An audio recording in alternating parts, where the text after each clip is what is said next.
ঈদেও বড় পর্দা মাতাবেন সুপারস্টার অভিনেতা শাকিব খান। কারণ ঈদে মুক্তি পাওয়া 3টি ছবির মধ্যে 2টিই তার। শুধু বড় পর্দা কেন, এবার তিনি সমানভাবে ছোট পর্দায়ও মাতাতে আসছে। আর 2টি ছবিতে তার নায়িকা হিসেবে দেখা যাবে চিত্রনায়িকা বুবলিকে।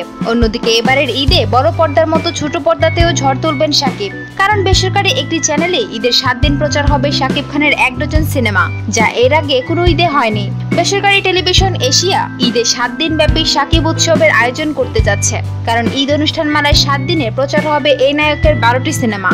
প্রতিদিন সকাল 11টায় এবং দুপুর 2:35 প্রচার হবে সিনেমাগুলো। এর মধ্যে ঈদের প্রথম দিন থাকছে শাহিন সুমন পরিচালিত শাকিব খান মৌসুমী এবং ফেরদৌস অভিনীত এক বুক জ্বালা এবং সোহানুর রহমান সোহান পরিচালিত আমার জান আমার প্রাণ। অভিনয় করেছেন শাকিব খান, অপু বিশ্বাস, মিশা সওদাগর সহ আরো অনেকে। সুপ্রিয় দর্শক, বিনোদন জগতের আরো নিত্য নতুন খবর জানতে আমাদের চ্যানেলটি সাবস্ক্রাইব করতে ভুলবেন না। লাইক, কমেন্ট, শেয়ার করে আমাদের সঙ্গেই থাকুন। ধন্যবাদ।